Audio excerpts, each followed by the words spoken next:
تو ماہ سیام میں بھوک سے نفس کشی کی مشق کرائی جاتی، غاشہ دبتی ہے بھوک سے۔ رسول کریم نے فرمایا یا معاشر الشباب من استطاع منکم الباء فلیتزوج فانہ اغض للبصر واحسن للفرج فمن لم یستطع فعلیہ بالصوم فانہ لہ وجاء۔ اے جوانوں کے گروہ، تم میں سے جو نکاح کرنے کی طاقت رکھتا ہے وہ دیر نہ کرے، جلدی نکاح کر لے، اور اگر کوئی نکاح کرنے کی فی الحال مالی استطاعت نہیں رکھتا تو وہ کثرت کے ساتھ روزے رکھے، اس لیے کہ روزے شہوات کو توڑتے۔ تو نفس کشی کا بہترین ذریعہ جو ہے وہ بھوک ہے، خاموشی ہے اور تنہائی ہے۔ یہ تین چیزیں نفس کو مارتی ہیں۔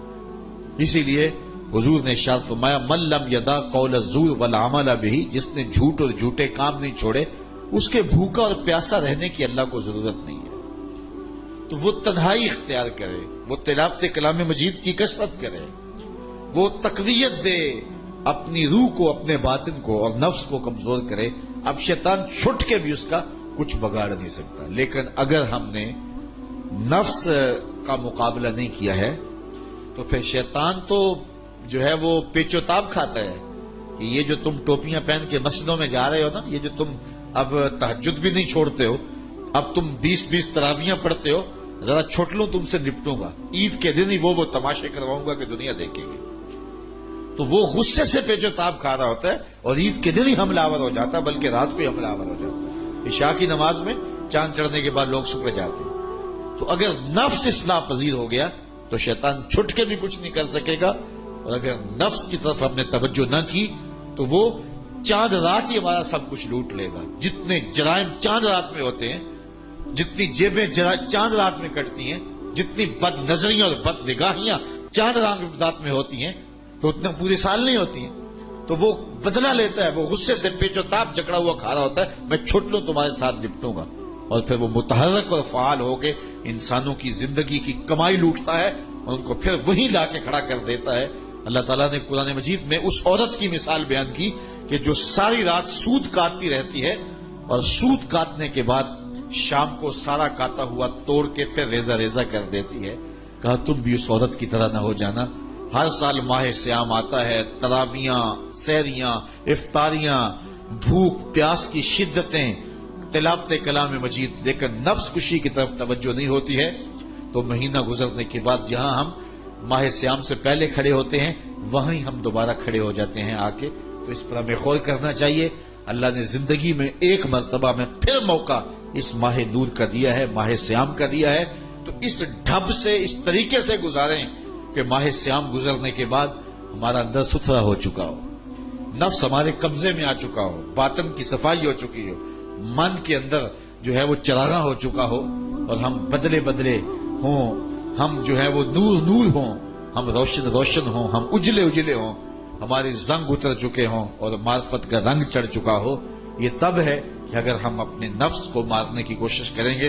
حضور نبی رحمت صلی اللہ علیہ وسلم کے کچھ فرامین سن لیجئے۔ ارشاد فرمایا، حضرت ابو ہریرہ رضی اللہ تعالیٰ عنہ سے مروی ہے، اذا دخل رمضان فتحت ابواب السماء وفی روایت فتحت ابواب الجنہ وغلقت ابواب جہنم وسلسلت الشیاطین وفی روایت فتحت ابواب الرحمہ۔ حضور نے ارشاد فرمایا جب ماہ سیام آتا ہے تو آسمان کے دروازے کھول دیے جاتے ہیں، اور ایک روایت میں ہے کہ جنت کے دروازے کھول دیے جاتے ہیں اور جہنم کے دروازے بند کر دیے جاتے ہیں اور شیاطین جکڑ دیے جاتے ہیں، اور ایک روایت کے لفظ یہ ہیں فتحت ابواب الرحمہ، اللہ رحمت کے دروازے کشادہ کر دیتا ہے۔ حضرت سہل بن سعد رضی اللہ تعالیٰ عنہ روایت کرتے ہیں، قال قال رسول اللہ صلی اللہ علیہ وسلم فی الجنت ثمانیۃ ابواب منہا باب یسمى الریان لا يدخلہ الا الصائمون۔ حضور نے ارشاد فرمایا جنت میں 8 دروازے ہیں، ان میں سے ایک باب کا نام باب ریان ہے جو صرف روزہ داروں کے لیے مخصوص ہے، اس سے صرف روزہ دار ہی داخل ہوں گے۔ حضرت ابو ہریرہ رضی اللہ تعالیٰ عنہ سے مروی حضور کا یہ فرمان بھی سنیے جو صحیح بخاری مسلم میں ہے، من صام رمضان ایمانا و احتسابا غفر له ما تقدم من ذنبہ، جو محاسبہ نفس کے ساتھ، جو ابھی میں نے عرض کیا، اور ایمان کے ساتھ روزے رکھتا ہے، اللہ تعالیٰ اس کے پچھلے سارے گناہ معاف فرماتا ہے، اس کے دامن پہ گناہ کا ایک دھبا بھی باقی نہیں رہتا۔ یہ کرم نوازیاں ہیں۔ حضور علیہ السلام ماہ سیام سے قبل خطبہ دیا کرتے تھے صحابہ کو، اور ماہ سیام کا استقبالیہ خطبہ دے کے ان کو ماہ سیام کو کیسے گزارنا ہے اس کی تعلیم دیا کرتے تھے۔ آج یہ خطبہ جو حضور نے ارشاد فرمایا وہ آپ کے سامنے رکھوں۔ حضرت سلمان فارسی رضی اللہ تعالی عنہ سے مروی ہے۔ ویسے تو یہ 29 رمضان کا خطبہ ہے، 29 شعبان کا خطبہ ہے، حضور 29 شعبان کو دیا، اور میں اپنے وہاں 29 شعبان کو یہ خطبہ لوگوں کو سنایا کرتا ہوں، لیکن آج 29 شعبان تو نہیں ہے، اور چونکہ 29 شعبان کو میں دستیاب نہیں ہوں گا آپ کو، اس لیے وہ تھوڑا سا پہلے سنا دیتا ہوں۔ خطبہ سنانے کی اور سننے کی سنت ادا ہو جائے گی، لیکن وہ خاص دن کی سنت جو ہے وہ ادا نہیں ہو سکے گی۔ چلو یہ سی ڈی بن گئی تو آپ اس دن جو ہے وہ سن سکتے ہیں۔ حضرت سلمان فارسی فرماتے ہیں قال خطبنا رسول اللہ صلی اللہ علیہ وسلم فی آخر یوم من شعبان، حضور علیہ السلام نے شعبان کی آخری تاریخ کو ہمیں خطبہ ارشاد فرمایا۔ کیسا منظر ہوگا کہ مسجد نبوی کا ماحول ہوگا، کھجور کی بنی ہوئی چٹائیاں بچھی ہوں گی، اور ممبر پہ آمنہ کا لال جلوہ فراز ہوگا، اور سامعین کے اندر ابو ذر غفاری بیٹھے ہوں گے، بلال حبشی بیٹھے ہوں گے، عثمان غنی بیٹھے ہوں گے، حضرت ابو بکر و عمر بیٹھے ہوں گے، مولا کائنات بیٹھے ہوں گے، حضرت کعب بیٹھے ہوں گے۔ کیسے جگمگ جگمگ تاروں میں مہتاب کا عالم کیا ہوگا، کیسے منظر ہوں گے۔ حضور علیہ السلام نے خطبہ ارشاد کیا، ماحول تھا مسجد نبوی کا، حضور نے خطبہ ارشاد کیا، فقال یا ایھا الناس، کہا ہے لوگو، قد اظلکم شہر عظیم شہر مبارک شہر فیہ لیلۃ خیر من الف شہر۔ حضور نے ارشاد فرمایا لوگو، تمہارے اوپر ایک مہینہ جلوہ فراز ہو رہا ہے جو بہت بڑا مہینہ ہے، بڑا عظیم مہینہ ہے، جو مبارک مہینہ ہے۔ وہ ایسا مہینہ ہے جس کے دامن میں ایک رات ایسی ہے جو 1000 مہینے سے بہتر ہے۔ جعل اللہ صیامہ فریدہ، اللہ نے اس مہینے کے روزے کو فرض بنایا، وقیام لیلۃ تطوعا، اور اس کی رات کے قیام کو نفل بنایا، من تقرب فیہ بخصلۃ من الخیر کان کمن ادى فریضۃ فیما سواہ، اور جس نے کوئی اس مہینے میں بھلائی کی تو وہ ایسے ہے کہ جس طرح اس نے فریضہ ادا کیا۔ اگر کسی نے نفل ادا کیا تو ایسے ہے جس طرح اس نے فرض ادا کیا۔ ومن ادى فریضۃ فیہ کان کمن ادى 70 فریضۃ فیما سواہ، اور جس نے اس مہینے میں ایک فرض ادا کیا اللہ تعالیٰ اس کو 70 فرضوں کا ثواب عطا کرے، وہ ایسا جس طرح اس نے 70 فرائض ادا کیے۔ وہو شہر الصبر، وہ صبر کا مہینہ ہے، والصبر ثوابہ الجنہ، اور صبر کا ثواب جنت ہے۔ وشہر المواسات، ایک دوسرے سے پیار کرنے کا، ہمدردی کرنے کا مہینہ ہے، دکھ بانٹنے کا مہینہ ہے، لوگوں سے محبت کرنے کا مہینہ ہے۔ وشہر یزاد فیہ رزق المومن، یہ وہ بابرکت مہینہ ہے جس میں مومن کا رزق بڑھا دیا جاتا ہے۔ من فطر فیہ صائمہ، جس نے اس مہینے کے اندر افطار کیا، افطار کروایا کسی شخص کو، روزہ دار کو، کان لہ مغفرۃ لذنوبہ، اللہ تعالیٰ اس کے گناہ معاف فرما دے گا اور اس کو جہنم کی آگ سے آزاد کر دے گا۔ وکان لہ مثل اجرہ، اور روزہ رکھنے والے کو جتنا اجر ملا، روزہ افطار کروانے والے کو بھی اتنا ہی اجر دیا جائے گا۔ من غیر ان ینتقص من اجرہ شیئا،